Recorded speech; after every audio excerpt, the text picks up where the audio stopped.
चोर से भरे भरे पेरिस, मैं तो भूल गया था।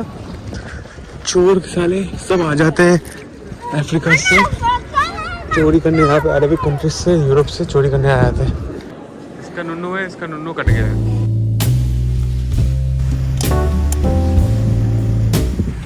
बाहर तो एकदम कोहरा ही कोहरा है, बहुत मस्त है भाई एकदम अच्छा। ये फ्लाइट अच्छा होता है, रात को 12 बजे लॉन्च करो और सुबह के मतलब 6 बजे उतार तो दिया, 8 बजे हो तो और भी अच्छा था, और भी ज़्यादा होते। फिलहाल यूएस में बज रहा है सुबह के 7 और यहाँ पे बज रहा है दोपहर के 1। स्वागत है पेरिस में फिर से। भाई ये मेरा 3rd टाइम यूरोप में एंट्री हुआ और इस बार सबसे ज़्यादा सवाल जवाब किया, कहाँ रह रहे हो, पैसे है कि नहीं, और पूछा इतनी बार क्यों यूरोप आते हो।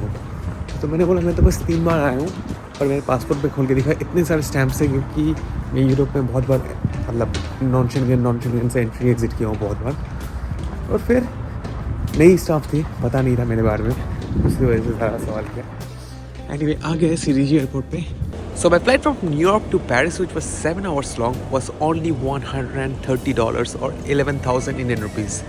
And now the train from Paris airport to Paris Central is 12 euros or 1100 Indian rupees. 10% of my flight value I'm spending for the transport and the public transport from the airport to the city center. Good morning from Paris. From Paris. Paris में स्वागत है मेरी 20वीं बार Paris में। पिछले blog में हम लोगों को दिखाया था कि हम लोग न्यूयॉर्क से फ्लाइट लेके पेरिस आ गए थे। ये मेरे काउचसर्फ का घर है, होस्ट का घर है, और इंडियन ओरिजिन वाली है, मतलब बताऊंगा, उनसे मिलाऊंगा शायद शाम को। फिलहाल दोपहर के यार घड़ी अभी भी मेरा यूएसए के टाइम पे है।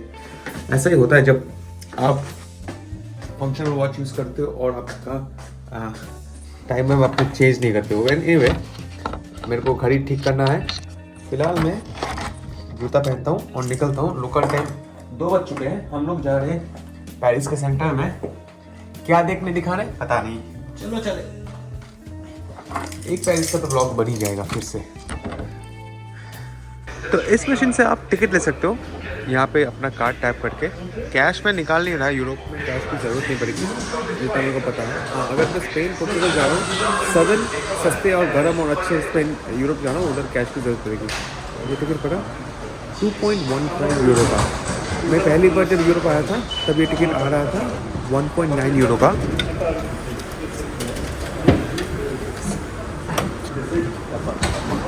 और फिर ये 4 यूरो तक बढ़ गया था ड्यूरिंग पेरिस ओलंपिक्स। अभी फिर से ये गिर के 2.15 पे आ गया है, जो कि बढ़िया बात है। अपनी ट्रेन 2 मिनट में आ रहा है।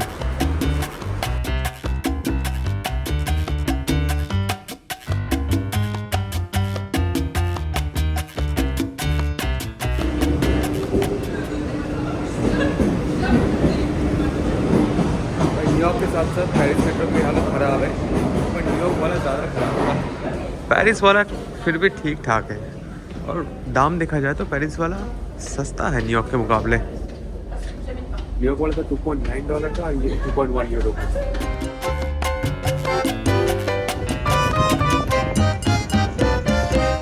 पेरिस घुसे नहीं, स्कैम शुरू हो गया भाई। स्कैम पे स्कैम। अभी एक आई ऐसी डेटा लेते हैं ना, कहाँ से आए हो टूरिस्ट, ऐसे नाम लिखा है, टूरिस्ट लिखा है, रैंडम जिप कोड, और फिर साइन करने से पहले ऑप्शन आता कि पैसे डोनेशन। मेरा डोनेशन। चोर साले सब आ जाते हैं अफ्रीका से चोरी करने, यहाँ पे अरबिक कंट्रीज से, यूरोप से चोरी करने आए थे। चोर से भरे भरे पेरिस, मैं तो भूल गया था। संभाल के रहना पड़ेगा यूरोप में, पिक पॉकेट से भरे हैं।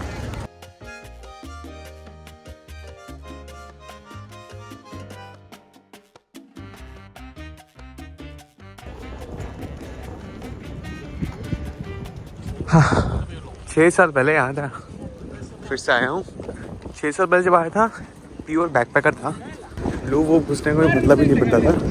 आज घुसेंगे, थोड़ा कृपा है कि तब 200 सब्सक्राइबर थे, आज 2 लाख सब्सक्राइबर है, उसकी मदद से शायद अंदर घुस जाए। एंट्रेंस कहाँ से है भाई? उधर है भाई, बड़ी बैन के लंबी लाइन देखो एंट्रेंस के। ओरे बाप रे बाप, ओरे बाप रे बाप। तो वो लंबी लाइन है ना, जिन्होंने टिकट नहीं लिया था, आप ऑनलाइन टिकट लोगे तो छोटा लाइन होगा। सही है। दुनिया का सबसे बड़ा म्यूजियम जिसमें 4 लाख से भी ऊपर आइटम्स है। डिस्प्ले में रहते हैं 35,000 आइटम, और सारा आइटम अगर आप 30 सेकंड के लिए भी देखोगे आपको 3 महीने से ज़्यादा टाइम लग जाएगा। तो सोचो इनका जो टोटल एसेट है 4 लाख आइटम, वो देखने में कितना टाइम लग जाएगा। यार इसके अंदर आने के लिए टिकट नहीं देखा, इसके अंदर आने के लिए आप बिना टिकट के भी आ सकते हो। अभी ये होगा टिकट कहाँ पे स्कैन करूँ और कहाँ से एंट्री लूँ।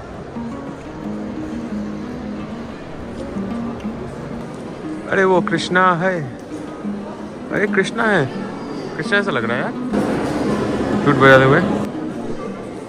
बहुत सारे ग्रुप्स हैं, जनरली जैकी चैन के ग्रुप्स होते हैं यहाँ पे, और वो लोग बहुत ही बड़ी तादाद पे आते हैं और उनके से अवॉइड करना ही सही रहता है। ऑफ कोर्स यहाँ पे ज़्यादातर माल चोरी का है और फ्रेंच नहीं है, पर फिर भी बहुत कुछ फ्रेंच भी है।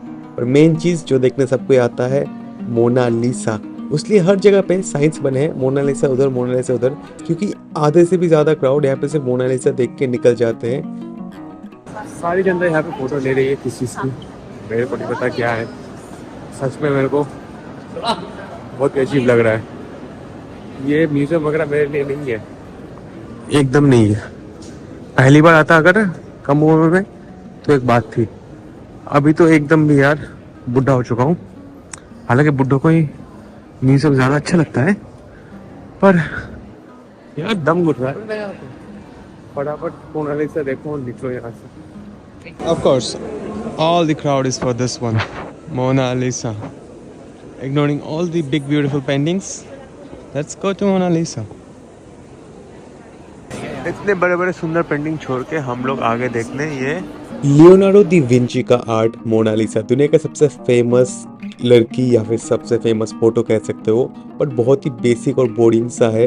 बहुत ही छोटा है, कैमरा में जूम करके देखना पड़ रहा है, इतना सा है और एक ग्लास के पीछे एकदम भी वाव नहीं है compare to the photos around it. इसके अगल बगल में बहुत सुंदर फोटोज है। वो क्या देखना, ये पूरा बुलेट प्रूफ ग्लास में रखा है और यहाँ पे 2 बंदे हैं हाथ में बंदूक लेके इसको गार्ड कर रहे हैं, देख सकते हो। तो हर कोई यहाँ पे हाई सिक्योरिटी में रखा गया। दुनिया का सबसे महंगा पेंटिंग इसी को कहा जाता है। ये सही है स्कूल के बच्चों को लिए।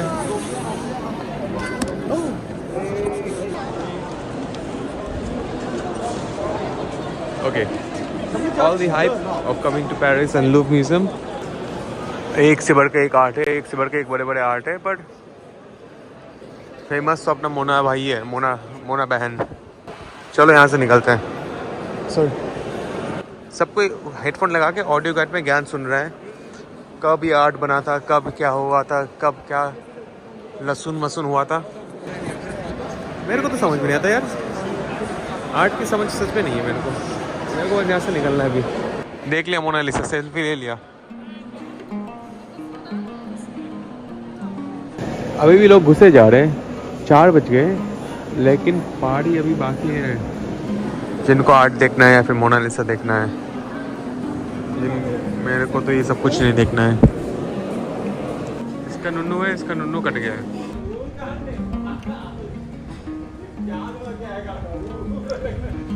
पाँच साल पहले जब मैं आया था, 5.5 साल पहले, तब मैं इसी दुकान पे खाया करता था, क्योंकि यहाँ पे मिलता था 2.5 यूरो में पन्नी विथ चिकन एंड चीज़। पन्नी होता है फ्रेंच स्टाइल ब्रेड, उसके साथ चिकन और चीज़ डाल के 2.5 यूरो में मिलता था। और फिर मैं इस एरिया में चल रहा था, मेरे को याद आया, अरे ये हफ्ते में खाया था, चलो आते हैं।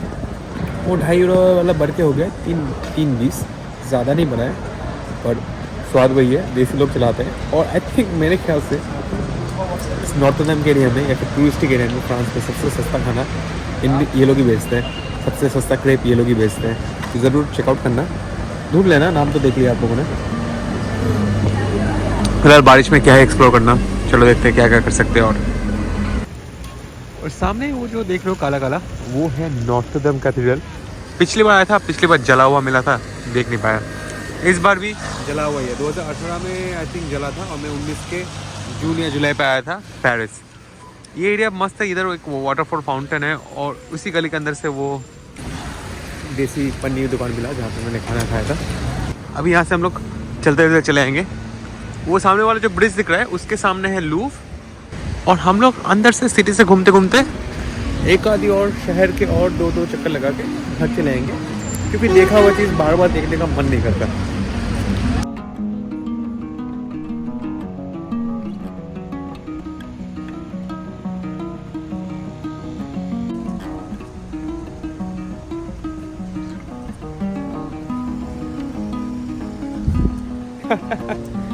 ये सुंदर लगता है, ये जितनी बार भी देखो सुंदर ही लगता है एफिल टावर। और भाई हर घंटे पे अभी 6 बज रहे शाम के तो ये स्पार्कल होना शुरू हो चुका है। मैं जब पहली बार यूरोप में आया था तो 9 बजे तक सनराइज रहता था, तो पहला स्पार्कल रात के 10 बजे होता था, तो देख नहीं पाया। अगर आप विंटर्स में आओगे तो आपको ये स्पार्कल ज़्यादा देखने को मौका मिलेगा। अभी ख़त्म हो जाएगा 30 सेकंड में। 1 2 3 4 5 6 7 8 9 10 खत्म हो जा। लंबा चल रहा है यार, लगता है 1 मिनट की जगह 2 मिनट रहता है ये, और बहुत ही सुंदर लग रहा है। तो ये है मेट्रो लाइन नंबर 6। ये लाइन बहुत खास है, आपको ये मेट्रो वाला लाइन लेना चाहिए जब भी आप पेरिस आ रहे हो। स्पेशली याद करके रहना कि एकदम 7 बजे या फिर कोई भी घंटे से 1 मिनट पहले लेना। मैंने ऑलरेडी ले चुका हूँ, पर लेने का कारण, अरे यार यहाँ पे प्लास्टिक लगा है। कोई बात नहीं, आप लोगों को यहाँ से दिखाता हूँ क्या दिखेगा अभी आप लोगों को। 3 2 1 और ये देख, ये मेट्रो लाइन बहुत ही बढ़िया है। यहाँ से आपको पूरा वो दिख जाएगा आईफिल टावर। हम स्पार्कलिंग होता है तो और भी अच्छा लगता है।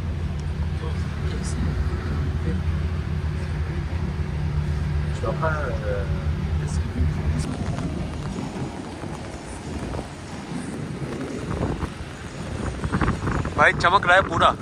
मैं आ गया क्रूज करने, क्योंकि पहले 2 बार तो पैसा नहीं था। अभी गेट टू गेट की मदद से मैं फ्री में एक्टिविटीज़ कर लेता हूँ।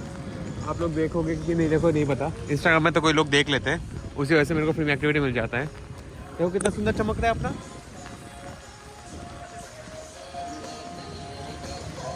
बढ़िया लग रहा है ना, चमकीला चमकीला, मेरे को तो बढ़िया लग रहा है। तो ये टिकट आता है एटलीस्ट ऑनलाइन जो मेरे को मिला रेट आपको वही बताता हूँ। ऑनलाइन मेरे को 1200 का आया। हाँ 1200 रुपये का। अब आप दिखा लेना कितना आप लोग को आता है। अच्छा यहाँ पे ये वेट करना पड़ेगा क्या?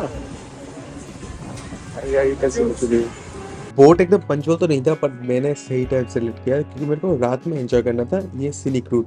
दिन में तो ऐसे ही लग जाता है बढ़िया, पर रात में बोट से बहुत ही ज़्यादा अच्छा लगने वाला है। और मैंने ऐसा बोट कभी ज़िंदगी में नहीं किया था, लगा था कि नेक्स्ट टाइम कभी आऊँगा यूरोप में तो कर लूँगा। तो thanks to Get Your Guide, आप लोग गेट योर गाइड से कोई भी एक्टिविटीज़ बुक कर सकते हो। पर मैं यहाँ पे एक्टिविटीज़ का मज़ा ले रहा हूँ, आप लोगों को दिखा रहा हूँ, आपको फ्री में मज़ा मिल रहा है। तो यार वीडियोज़ में थोड़ा व्यूज़ बढ़ाओ यार, 5000 10,000 व्यूज़ भी नहीं आ रहे, क्या करूँ? ये ट्रैवल चैनल कंटिन्यू करूँ या बंद कर दूँ? आप लोग बताओ। फिलहाल in the middle of the bridge you can see the coat of arms of Paris, which is a boat, and the 2 statues represent the nymph of the river Seine. And el medio del puente se puede पूरे tour के दौरान सिर्फ French और Spanish में guide दे रहे थे और हम लोग को दिखा रहे थे पूरे सीरीन नदी के आजू बाजू में जो भी दिख रहा है हम लोग को बढ़िया सा मॉन्यूमेंट्स और हिस्ट्रिकल इंफॉर्मेशन। और सामने दिख गया, ये देखो फ्रेंच फ्लैग होता है, लाल सफ़ेद नीला लंबा लंबा स्ट्राइप्स। फ्रेंच में फ्रेंच भाषा बात की जाती है, यूरो यूज़ किया जाता है। 1 यूरो आज के दिन में 100 रुपये से भी ऊपर है। ये सब इन्फॉर्मेशन आपको तो पता है, तो मैं बार बार रिपीट करके बोर नहीं कर रहा। पर फिर भी अगर कोई नए बंदे हैं अपने ग्रुप में तो सुन लो ये इन्फॉर्मेशन। कांच के अंदर से मज़ा नहीं आ रहा, पर्दे अंदर से मज़ा आ रहा है। देखो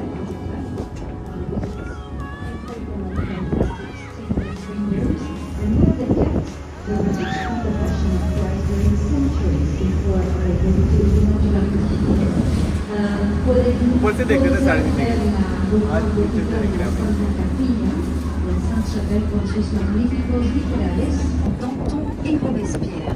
So now on your left, you can see the conciergerie. This is the remain of the first royal palace in the 14th century.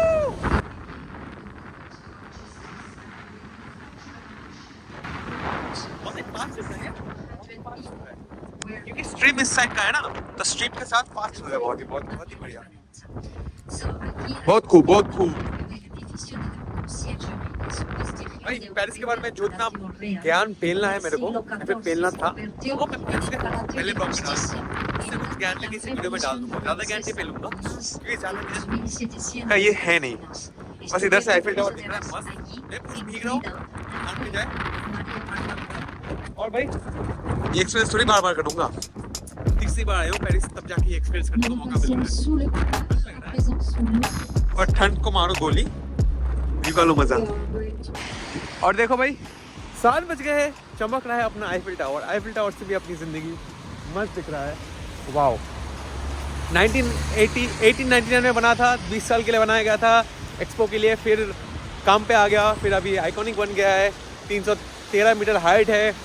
और क्या बताना है आपको आईफिल टावर के बारे में, सब बता दिया। आप देखो, इसके ऊपर कभी नहीं जाना, ऊपर से व्यू नया है क्योंकि पेरिस का व्यू बिना आईफिल टावर के पेरिस का व्यू नहीं होता है।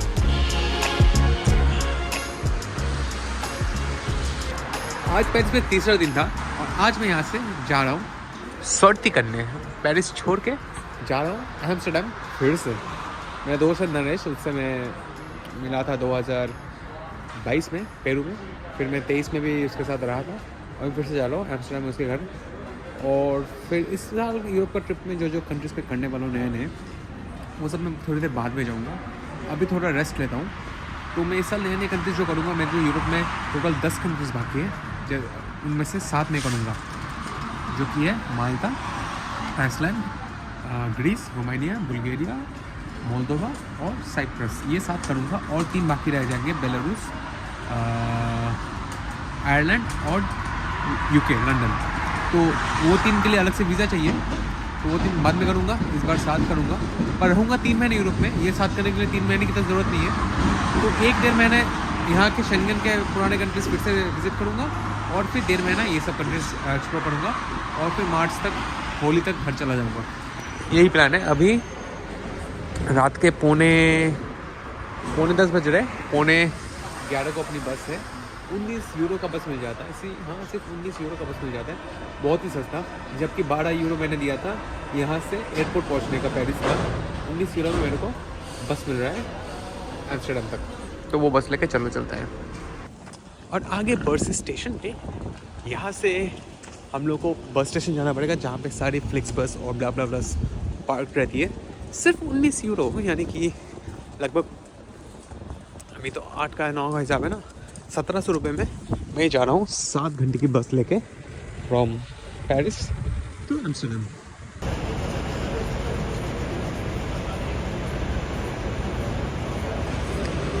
प्लेटफॉर्म नंबर 79 वाली अपनी बस है। कहाँ है 79, 78, 79 इधर ही होगा ना, ये वाला हो सकता है, देखते हैं। इतने सालों से बस में ट्रैवल कर रहा हूँ, कभी लास्ट सीट नहीं मिला यूरोप में या फिर किसी भी कंट्री में, अफ्रीका में मिला है। हाँ, आज मिल गया लास्ट सीट, ठीक से नहीं हो पाएंगे, कोई बात नहीं। 6 बजे उतार दिया, पौने 5 बजे, पौने 6 बजे उतार दिया, 8:45 को बारिश हो रहा है, बर्फ़ गिर रहा है, लाइटनिंग हो रहा है। कहाँ गए यार, यूरोप में तो विंटर्स में, एम्स्टर्डम का हर वक्त आएंगे, विंटर्स समझ में भी यहाँ पे बारिश होता रहता है।